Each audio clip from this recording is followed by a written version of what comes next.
All right. Hello, everyone, and welcome. I'm Elizabeth Forrest, founder and president of Touched by Type 1.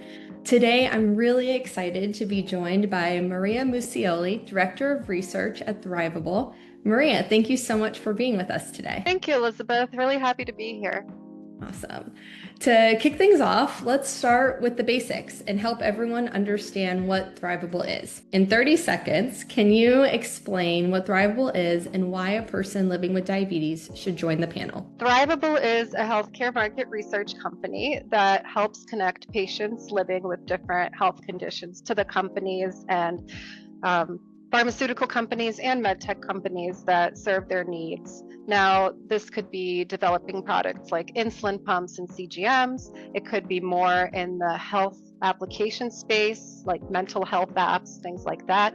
And sometimes we even do human trials for FDA approval of new products as well. So all different kinds of research, and we bridge that gap to allow the companies to get feedback from patients in order to shape the product development. That's great. Seems really impactful, really.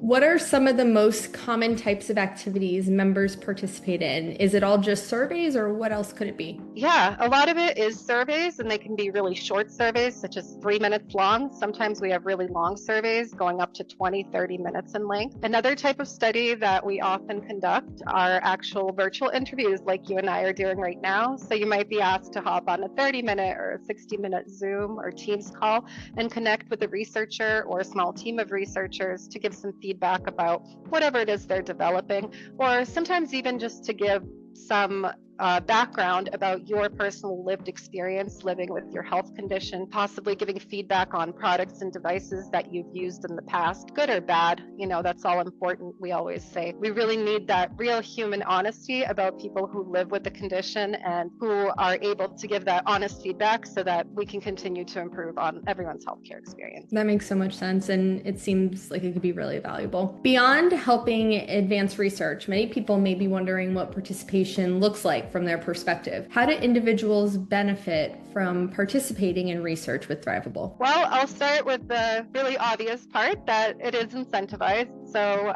for participating in research, members receive compensation in the form of gift cards. So we work with a vendor called Tremendous, and there are over hundreds of different gift cards to select from, or you can request a physical or virtual Visa card as well. So usually the compensation is at minimum $1 per minute, but often higher for people's time, especially for the longer and also the in-person studies that we conduct. But outside of that, we get a lot of feedback from folks after they participate saying things like, wow, I really learned something new today. I am really excited about this product that's coming out. I maybe haven't heard of this before, haven't considered trying it for myself or for my child, but now that I've had this experience and I've learned all this, I want to do more research. I'm excited for this product to come out. So we see quite a bit of that, and that's really rewarding because it's not only a win for the manufacturers of the products to be able to make better products and services, but it's also a great educational opportunity for many people living with chronic conditions, and especially because we work with a lot of pediatric patients and their caregivers, you know, children with type 1 diabetes. It's just really neat to hear that people are getting value and learning new things, and it's just also really on a personal level rewarding for myself as a person who's been living with type 1 for about 20 years now. So yeah. I could see it being really eye-opening and educational, like you said, for anyone participating. There's always so much going on in the space, which is all great. And sometimes because there's so much, it's hard to keep up with what's new and what's coming up. So I could see that as being a great takeaway for someone, especially living with type 1. How does participating in a study actually change the real world for someone living with type 1 or type 2 diabetes? Yeah, that's a great question. I think it always takes a little bit of time to see the real world impacts because products have to go through safety studies and approvals, right? But in the span of several years, I've seen new things come out on the market that I remember helping conduct research on 3 years back. And it's really cool to see that patient feedback incorporated. You know, it could be something as simple as the button on this app is confusing. It's not intuitive for the user what this button means, right? So Or it could be really huge too, like the form factor of an insulin pump. Like, is this pump too big? Is it too bulky? Do people want control on the device itself, or mobile only is acceptable? And seeing how, hundreds, if not thousands, of patient feedback going into those decisions is just so important. And I know that it might take a little bit of time to see the impact of people's contributions, but rest assured that feedback is taken into, it's incorporated into the iterative product development, and we see things improving over the course of years in terms of what's actually helpful for patients and what's going to make their lives better. Right. Great things take time. And so if those are willing to say something and provide feedback that can make a difference, that's really great. At Touch by Type 1, we know diabetes impacts entire families, not just the person living with diabetes. For the caregivers watching or learning, why is their specific perspective so valuable to the healthcare companies you work with? A large proportion of type 1 diabetes is diagnosed in children. We know these days, of course, that close to half, I believe, are actually diagnosed as adults. But, that is a very big segment of people who are affected by this chronic condition. And of course, children and adolescents, as they transition to independence, they're always the ones who ultimately live with the condition. But especially for the younger kids and, even for the teens, their parent, guardian, whoever the caregiver in their world is that helps them manage their health, they're as intimately involved in it as they are. I mean, they may not be the patient themselves, but they're responsible for the safety of this person. They're living it day to day. You hear the stories about the nighttime alarms, right? And the scary lows and things like that. So and I think it's a significantly different perspective than adults living with it themselves, because again, you're responsible for someone else, and there's that pediatric element of children's bodies aren't the bodies of little adults. They're very different considerations at play, and sometimes it might even be things like going to camp or going to school, getting that 504 plan set up, and it's just a very different experience from self-managing adults, and it's very, very important that that is always considered.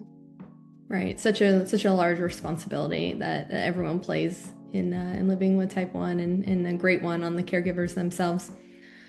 For someone who has never participated in research before, the process can feel a little unfamiliar. How does Thrivable make participating in research easy, comfortable, and supportive for members? Yeah, that's a great question. So usually when people get invited to participate or to screen to participate, it comes in the form of an email or a text message invitation. So when you click the link to learn more, there's always going to be a succinct but clear description of what the opportunity entails, how long of their time it's going to take, what it's actually going to be, whether that's a survey or an interview, the compensation, etc. They can always submit a ticket to ask any questions. In the case of interviews, we always have a team member, a Thrivable team member, actually give them a phone call before, just to make sure that they fully understand what they're signing up for, to get any questions answered, prior to their actual participation. It's good for people to understand kind of what to expect if they've never participated in something like this before. So now that we have a better understanding of what Thrivable is doing and how one can get involved, I'd love to learn a little bit more about what happens behind the scenes, if you will.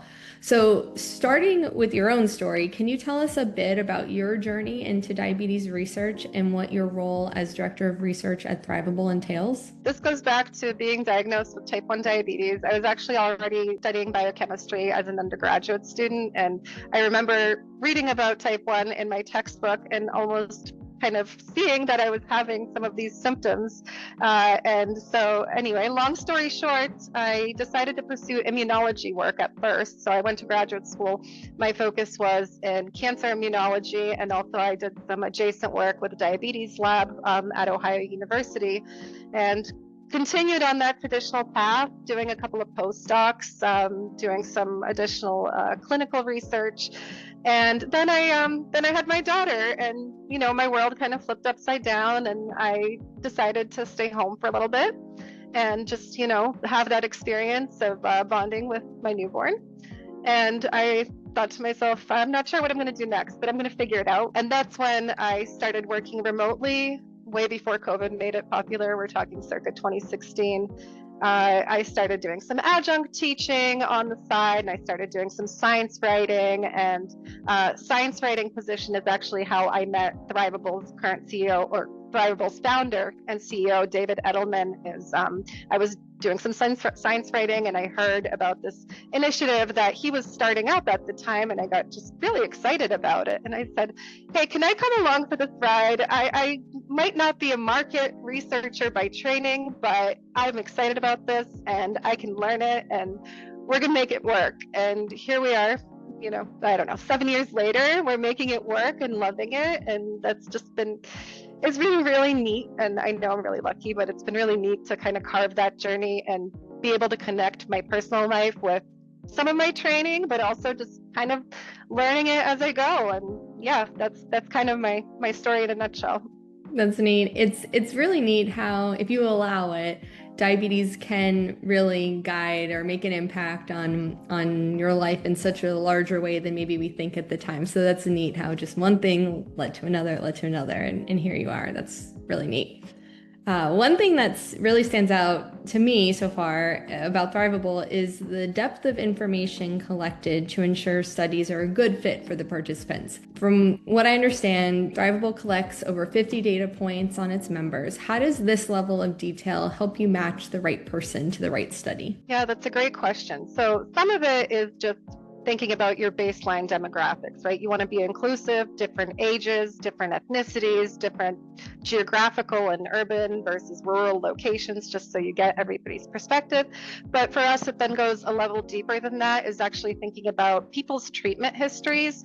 So for instance, if we're doing some research on a new insulin pump design, I'm just making this up, you probably want to make sure that you're being inclusive of people who have never had the pump experience, who have had an experience and been frustrated by it, including representation from different brands, different durations of living with diabetes, etc. So those kinds of things are what help us ensure that we're getting the diversity that we need to really get everyone's perspective baked in there, and making sure that our customers are getting feedback from a diverse set of patients. That's really great to hear, because these devices or tools, resources, whatever it might be, aren't just being designed for one person, but really anyone and everyone that could be impacted. So that's great to hear. For someone considering joining and participating, it might be helpful to understand sort of what the experience looks like. Can you walk us through the journey of a member from the moment they get the invite to the moment they receive their compensation? Yeah, absolutely. So for something like a survey, they would be able to just click on the link and start taking the survey right away. Within a couple of weeks' time, once the study closes, they would then be receiving a notification from our gift card vendor, Tremendous, instructing them to click a link to redeem their reward. Then again, they can redeem it for a variety of gift cards or request a physical or virtual Visa card. I believe there's also a charity option at certain amounts. So if somebody's feeling like they want to donate their incentive to charity, that is also an option. Similar process for interviews and in-person, but a little bit more of human touch there. So if somebody pre-screens and they fill out a short survey, it'll say, it looks like you qualified for this. Again, here's the description of what the opportunity is. If you're interested, please provide your best contact number and maybe a good time for us to give you a call. Then folks actually receive a phone call from one of our team members, and that's when we again just confirm their eligibility, get any questions answered. Once they're scheduled for their interview officially, they receive a confirmation email and a calendar invitation, again recapping everything that they're getting involved in. They'll, if it's in person, there might be a contact for day of, and if they're having trouble finding the site location or something like that. So just all of those details packaged together for their convenience. And yeah, so similarly, after their participation, they'll receive that gift card email from Tremendous. Great. It seems pretty straightforward and something that is not too time consuming and can make such an impact. Research can sound intimidating to some. How does Thrivable ensure member privacy and safety? Yeah, that's a great question. In terms of things like physical safety, I will say that all of our studies are non-interventional, meaning there's never any kind of medical intervention at the site. So when you come in person, you may be handling a prototype or something like that, but you would never be like, injecting yourself with anything, if that makes sense. But you might be like handling a physical device, but again, it wouldn't be a real medical device per se, but just kind of a mock-up of that. So there's that component of it. We do some clinical trial lead recruiting. Again, that's if people are interested in pre-screening for a clinical trial, they can choose to answer some questions. But in terms of any actual intervention, they would be, their information with their consent would be sent to the study sponsor for further follow-up. So Thrivable actually never does anything that is interventional in terms of our engagement with them. And as far as privacy, we take that very seriously. All survey responses are anonymized, so people's first name or any other information that could identify them would ever be associated with their survey response. Similarly, for the video studies or in-person studies, they are usually recorded, and the recording is again used without any PII, and it's used solely for the research analysis purposes and is never shared with anybody outside of anything that they consent to. Seems pretty thorough and really reassuring at the same time. So Thrivable also has a dedicated healthcare professional panel. I think that's awesome. How does their expertise complement the insights you get from patients? Yeah, I'm happy to talk about that. That is a pretty new initiative for us. So it's been about 1.5 years since we kicked off recruiting for our HCP panel. That started because we got a lot of demand from customers because HCPs also participate in research to contribute to product development, and that makes sense. These things go hand in hand, right? What the HCP input is and the patient input is. So we started kind of a grassroots recruiting campaign, and we're up to over 600 members now, which is really, really great. Predominantly diabetes educators and endocrinologists, but also have some other specialties there as well. And we've probably done probably close to 20-ish or so studies already, so it's growing really, really well for us, and we've gotten really good feedback about the quality of the HCPs that have signed up for our panel. So we actually, I believe there are even some cases I've encountered where we have patients who actually opted to sign up as HCPs themselves. So it's always interesting seeing that dual perspective also. But yeah, the research is certainly complementary, but to this day, vast majority of it remains patient-centered. That's great. As we wrap up, I'd love to look ahead. Where do you see the future of patient-centered research heading, and how is Thrivable leading that charge? That's a good question. I spent some time thinking about this, and one thing that I've seen kind of evolve in terms of the research process over the last few years is a lot of folks are starting to do more what we call rapid research or iterative research. And what that means is maybe you're not just meeting with patients at the beginning, middle, and towards the end of the product development life cycle, but you're actually meeting with them as often as once per week as you make the tiniest of tweaks to whatever it is you're developing.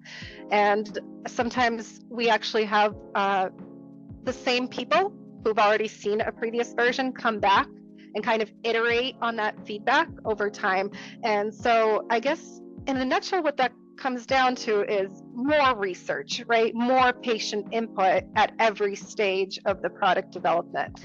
And I love seeing more of that because I think it's a lot easier to make a little tweak and not to make 6 tweaks and then have to backtrack and realize, oops, I made a pretty big misstep here and people really don't like this part, and now I kind of have to start over. So yeah, I think also the app friendliness, the user friendliness part, I think folks used to think a lot more about, okay, what's going to get FDA approval, will people use it essentially? But considering the nitty gritty of the day-to-day, device, the interaction with the device, again, where does this button live? Is this intuitive? It just seems like so much more work is being conducted and so much more frequent iterations. And so I think that's really great to see. And we love supporting that. I think, it's a win-win for the companies and for the people who live with these conditions, and just hope to continue doing more of it. And also, I guess, thinking about how things will evolve with AI and everything that's happening with that, right? I can see the research synthesis getting more rapid and more outputs being generated from those interactions more quickly. And hopefully, again, with safety in mind, of course, the product development life cycle might end up being more fast tracked than it has been in the past. That's really exciting. That's a great point that you bring up. Exciting times that we're all in. So, Maria, thank you so much for joining us and for sharing more about the important work happening at Thrivable. Research has the power to shape the future of diabetes care. Technology, products, and services, and opportunities like this help ensure that the voices of people living with diabetes and their caregivers are part of that process. So again, thank you so much. I really enjoyed the conversation. Hey, thank you, Elizabeth. Me too.